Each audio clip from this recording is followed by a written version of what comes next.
नमस्कार विद्यार्थी मित्रांनो, आज आपण बालभारती पाठ्यपुस्तकातील धडा क्रमांक 16वा कोळीण अभ्यासणार आहोत। कोळीण या पाठाचा हा सेशन क्रमांक पहिला आहे। कोळीण या पाठाचा सविस्तर अभ्यास करण्या अगोदर आपण लेखकांचा संक्षिप्त परिचय जाणून घेऊया। विद्यार्थी मित्रांनो, आज आपण भाग 4 मधील धडा क्रमांक 16 कोळीण अभ्यासणार आहोत। कोळीण या पाठाचे लेखक आहेत मारुती चितमपल्ली। यांचा जन्म 1932 मध्ये झालेला आहे। पक्षी वन्य जीवन विषयक ग्रंथकार, प्रसिद्ध लेखक आहेत। अनेक पुरस्कारांनी सन्मानित करण्यात आलेला आहे लेखकांना। पक्षी जाय, दिगंतरा, जंगलाचं देणं, रानवाटा, शब्दांचं धन, रातवा, मृग पक्षीशास्त्र, घरट्या पलीकडे, पाखरमाया, निसर्ग वाचन, सुवर्ण गरुड, आपल्या भारतातील साप, पक्षीकोश, आनंददायी बगळे इत्यादी लेखकांची पुस्तके प्रकाशित झालेली आहे। कोळीण आपले सावज कसे पकडते? सावज म्हणजेच भक्ष्य किंवा शिकार। आपल्या घराचे दार बंद होऊन आपण असुरक्षित होऊ नये यासाठी ती कोणती काळजी घेते याचे चित्तवेधक वर्णन प्रस्तुत पाठात लेखकांनी केलेलं आहे। चला तर मग विद्यार्थी मित्रांनो, आता आपण पाठाला सुरुवात करूया। आतापर्यंत आपण लेखकांचा परिचय आणि संक्षिप्त पाठाचा सारांश पाहिलेला आहे की या पाठामध्ये लेखकाने कोळीण या कीटकाचे शिकार पकडण्याचे आणि आपल्याला सुरक्षित ठेवण्याचे जी काही कला आहे त्याचं वर्णन केलेलं आहे। कीटकांच्या विश्वातील त्यांच्या जीवनातील छोटे छोटे गोष्टींचं वर्णन लेखकाने या पाठामध्ये केलेलं आहे। पाहूया पाठामध्ये लेखक सुरुवातीला सांगत आहेत की हॉलिवूड पासून दूर अशा डोंगराकडे मी गाडी वळवली। हॉलिवूड म्हणजेच अमेरिकेतील चित्रपट सृष्टीतील एक ठिकाण आहे। तिथे जसं आपण आपल्या इथे बॉलिवूड असतं तसं अमेरिकेमध्ये हॉलिवूड। तर मग लेखक सांगत आहेत की त्या हॉलिवूडचं वातावरण कसं असतं, एकदम गजबजलेलं वगैरे असतं की नाही तिथे। तर अशा ह्या गजबजलेल्या वातावरणापासून लेखक डोंगराकडे गाडी वळवतात। पायथ्याला गाडी ठेवून मी डोंगर चढून वर गेलो। पायथ्याला म्हणजे डोंगराच्या खाली वाकून जमिनीचे लक्षपूर्वक निरीक्षण करू लागलो। मध्येच एक गुडघा टेकून मी सुकलेलं गवत बाजूला सरायचो। कोणी मला अशा अवस्थेत पाहिलं तर त्याला वाटेल की माझं काहीतरी हरवले आणि ते मी शोधत आहे। मग आता लेखक आहे ना डोंगराच्या पायथ्याशी जाऊन गाडी तिथेच लावतात आणि वरती डोंगर चढून वरती जातात आणि नंतर मग ते जमिनीची निरीक्षण करू लागले। लक्षपूर्वक ते जमिनीचं तपासणी सुरू केली आणि नंतर मग ते सुकलेले गवत वगैरे बाजूला सारू लागले। आणि त्यावेळेस जसं काही आपली एखादी वस्तू हरवलेली असते, मौल्यवान अशी वस्तू हरवलेली असते, ते आपण शोधताना जे काही प्रयत्न करतो ते सगळे प्रयत्न लेखक तिथे करतात। आणि त्यामुळे लेखक म्हणतात की अशा अवस्थेत जर मला कोणी पाहिलं तर कोणाला काय संशय येईल की माझी कोणतीतरी वस्तू हरवलेली आहे आणि ती वस्तू मी शोधत आहे। मी ज्याचा शोध घेत होतो ते मला डोंगर माथ्यावर जवळजवळ 1 तासानं दिसलं। मग बघा आता लेखक ज्या गोष्टीसाठी डोंगर माथ्यावर आले होते आणि ते शोधण्याचा जे प्रयत्न करत होते ते लगेच लेखकांना मिळालं नाही। जवळजवळ ते 1 तास लागलं लेखकांना ते शोधायला। एखादं निकेलचं नाणं उडवावं आणि ते अर्ध मातीत झाकलं जावं तसं ते दिसत होतं।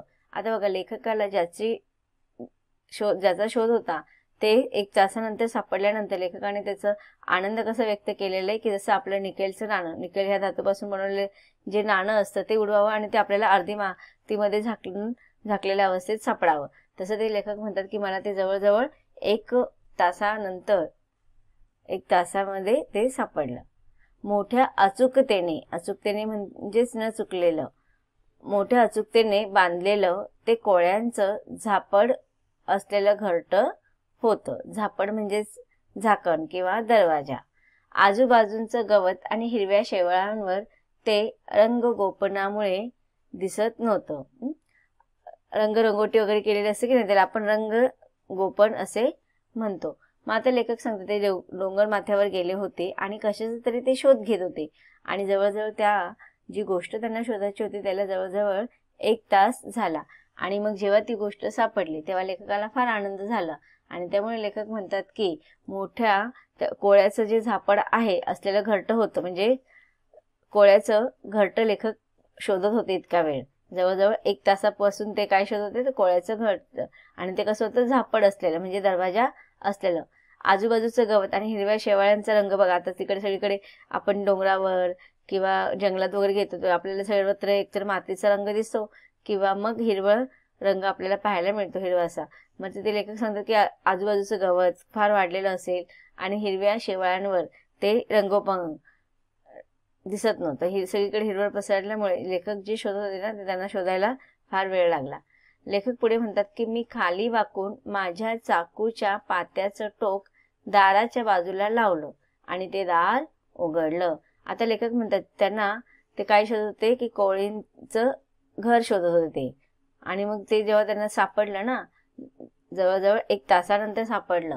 आणि ते म्हणतात की म्हणून मी ना माझ्याकडे जी सुरी होती ती मी चाकूच्या पात्याचं टोक त्या दरवाजाच्या बाजूला लावलं आणि दार उघडलं आणि त्या भेगेतून आत पाहिलं. दार उघडलं जाऊ नये म्हणून कोळीनीनं ते घट्ट धरून ठेवलं होतं. आता बघा इथे लेखक अतिसूक्ष्म गोष्टींचं वर्णन करत आहेत. लेखक सांगतात की मला ज्या कोळींच्या घराचा शोध घ्यायचा होता तो मला भेटलेला होता आणि त्या कोळींनी तिचं घरट्याला काय केलेलं होतं, दरवाजा लावलेला होता, झापड लावलेली होती आणि ते लेखकाला पाहायचं होतं. म्हणून लेखकाने काय केलं, त्यांच्याकडे जो चाकू होतं ते चाकूचं पात्याचं टोक त्या दाराच्या बाजूला लावलं आणि त्यामुळे कोळीचं दार उघडलं गेलं घरट्याचं. त्या भेगेतून आत पाहिलं, दार उघडलं जाऊ नये म्हणून कोळीनीनं ते घट्ट धरून ठेवलं होतं. बघा आता एकीकडे लेखक ते कोळीनीच्या घरट्याचा दरवाजा उघडण्यासाठी प्रयत्न करत होते, पण कोळीन काय करत होती, ते दरवाजा उघडलं जाऊ नये म्हणून प्रयत्न करत होती. मग ती का उघडत नव्हती, कारण की तिला माहितीये की रात्रीची वेळ होती, संध्याकाळची वेळ होती आणि कोणताही शत्रू येऊन आक्रमण करू शकतो किंवा विपरीत काहीतरी घटना घडू शकतात. म्हणून ती सुरक्षिततेसाठी तिच्या आणि तिच्याबरोबर जे इतर कोणी असतील त्यांच्या सुरक्षिततेसाठी ती म्हणते की मी काय केलं होतं, चाकूचं पात्याचं टोक तिथे टाकलेलं होतं. पुढे दार उघडलं जाऊ नये म्हणून कोळीने ते घट्ट धरून ठेवलं होतं. मी कोळीन म्हटलं आहे कारण नर कोळी आकारानं लहान असतात. बघा आता इथे कोळी आणि कोळीन याच्यामधला फरक आपल्याला लेखक सांगत आहेत की जसं लिंग असतात की नाही, स्त्रीलिंग आणि पुल्लिंग, तर तसंच कोळी हा पुल्लिंग आहे म्हणजेच नर आहे आणि कोळीन ही स्त्रीलिंग आहे आणि ती मादी आहे. मग लेखक इथे म्हणतात की कोळीन म्हटलं आहे कारण कोळी आकाराने कसे असतात, लहान असतात आणि कोळीन जी असते ती आकाराने मोठी असते. त्यांच्या वास्तव्याचा सुगावा लागत नाही. कोणाच्या, तर कोळीनीचं जिथे वास्तव्य असतं त्याचा सुगावा लागत नाही, म्हणजे आपल्याला त्याचा जरा सुद्धा त्याची माहिती मिळत नाही. हे घरटं कोळीनीचं होतं. जमिनीतील जवळ 1 फूट खोलीवर न दिसणारे ते घरटं. त्याचं दार आणि अस्तर सारं काही रेशमाच्या धाग्यानं घट्ट असं विणलं होतं. आता तुम्हाला माहिती आहे कोळीन काय करत असते, स्वतःच्या अवतीभोवती एक धाग्यांचं जाळं तयार करते आणि ती त्या धाग्यांच्या जाळामध्ये एवढी अडकवते की ती स्वतः त्याच्यामध्ये अडकली जाते, पण ती त्या धागेतून कसं बाहेर पडायचं हे तिला माहिती असतं. म्हणून लेखक इथे म्हणतात की ते घरटं कोळीनीचं होतं. जमिनीमध्ये ते जवळजवळ 1 फूट खोल अंतरावरती होतं. आतमध्ये सांगितलेलं आहे जमिनीच्या आत. न दिसणारे ते घरटं, त्याचं दार आणि अस्तर सारं काही रेशमाच्या धाग्याने घट्ट असं विणलेलं होतं. मात्र इथे लेखक सांगत आहेत की कोळीनीने जे काही एवढ्या दिवसामध्ये संघर्ष करून जे काही दार आणि इतर काही गोष्टी केलेल्या आहेत, तर त्याच्यासाठी त्यांचं दार आणि अस्तर सारं काही रेशमाच्या धाग्यानं घट्ट असं विणलेलं होतं. म्हणजे तिथे लेखकाला सांगायचं की ज्या प्रकारे आपण आपल्या घरातील मोठी माणसं आपल्या घरातील इतर लहान मुलांचं संरक्षण करत असतात, त्यांना काळजी असते म्हणून ते वरचेवर फोन करणे, जर बाहेर गेले असतील, ऑफिसला गेले असतील तर घरी वरचेवर फोन करून विचारणा करतात वगैरे. तर तसंच इथे सुद्धा लेखक सांगत आहेत की रेशमाच्या धागांनी सुद्धा ते घट्ट असं विणलेलं जाळं होतं आणि त्याच्या आतमध्ये कोळीनीने काय केलं तर दरवाजा लावून घेतलेला होतं. पुढे लेखक म्हणतात मला आश्चर्य वाटलं की कोळीणीनं चाकूचं टोक इतक्या विलक्षण ताकदीनं ओढावं, पातं चांगलंच वाकलेलं दिसलं. आता बघा, इथे लेखकाला सांगत असताना, कोळीणीचा घराचं वर्णन करत असताना ते सांगतात की कोळीणीनं चाकूचं टोक इतक्या विलक्षण ताकदीनं ओढावं, याचं लेखकाला आश्चर्य वाटलं. पातं चांगलंच वाकलेलं दिसलं. मी दार सोडून दिलं. अंधार पडल्यावर मला परत यायचं होतं. आता बघा, लेखक म्हणतात बराच वेळ झाला तिने दार उघडलंच नाही आणि त्यामुळे त्यांची सुरी पण वाकली गेली होती आणि त्यामुळे इतर अजून काही कारणामुळे लेखक तिथे जास्त वेळ थांबले नाही, कारण की त्यांना घरी परत यायचं होतं. रात्रीच्या वेळी कोळीण ज्या वेळी कार्यरत असते त्यावेळी तिचं छायाचित्र घ्यायचं होतं. चाकूचं पातं बाजूला काढताक्षणीच दार घट्ट बंद झालं. आता बघा, इथे लेखक सांगत आहे की खूप प्रयत्न करत होते कोळीणीने आपलं घरट्याचा दरवाजा उघडावा आणि जे काही तिचं ते सावट वगैरे आहे त्याला ते मिळावं वगैरे, असे बरेच काही प्रयत्न चालू होते. म्हणून लेखक म्हणतात की मला त्यावेळीचं तिचं छायाचित्र घ्यायचं होतं. रात्रीच्या वेळी कोळीण कशी कार्य करत असते तुम्हाला माहिती असतात की काही जे किडे असतात किंवा जीवजंतू जे असतात ते रात्रीच्या वेळेसच रात्रीच्या अंधाराच्या प्रकाशामध्येच असे कार्य करत असतात आणि काही जे कोळीण वगैरे असतात किंवा कीटक असतात ते अधिकतर दिवसाचे पण कार्य करतात, पण मोजकेच असे कीटक किंवा कोळीण वगैरे आहेत की ते आपल्या कार्य करत असताना बरेचसे कीटक किंवा कोळीण असे की ते रात्रीच्या वेळेसच कार्य करत असतात. म्हणजे रात्रीचं त्यांचे बघा ते काजवे वगैरे कसे चमकतात, त्यांच्या डोळ्यांमध्ये काय असतो, एक प्रकारचा विशिष्ट गुणधर्म असतो आणि त्या काळोखामध्ये ते डोळे चमकताना आपल्याला दिसतात. अशीच ही कोळीण सुद्धा रात्रीच्या वेळेसच तिचं कार्य करत होते. आणि मग लेखक म्हणतात की आता जर त्या कोळीणीचं सगळं मला निरीक्षण करून कॅमेऱ्यामध्ये तिला नजरकैद करायची आहे, म्हणजे तिचे सगळं हालचाली वगैरे, ती कशी घरट्यातून बाहेर येते, कसे दरवाजा उघडते, कीटकांना कशी पकडते, ह्या सगळे प्रसंग किंवा घटना लेखकाला प्रत्यक्ष पाहायच्या होत्या. म्हणून त्याने काय केलेलं होतं, त्यांचं कॅमेरा घेऊन ते फोटो काढण्यासाठी आले होते, निरीक्षण करण्यासाठी, छायाचित्र घ्यायचं होतं. छायाचित्र म्हणजेच चित्र, फोटो काढणे. त्यावेळी तिचं छायाचित्र घ्यायचं होतं. चाकूचं पातं बाजूला काढता क्षणीच दार घट्ट बंद झालं आणि घाबरलेली कोळीण ते दार आतून ओढत होते. तर ते लेखकाला हे सगळं जाणवत होतं की लेखकाने चाकूचं पातं जेव्हा आतमध्ये टाकलं तर तिला थोडी आशंका मनामध्ये आली, म्हणून ती काय करत होती, घाबरून गेली होती आणि आतून ती दार पूर्ण ओढत होती, म्हणजे कोणी दार उघडू नये म्हणून आतून ती खेचत होती. आणि बाटलीचं भूस बसावं तसं दार पक्क झाकलं गेलं.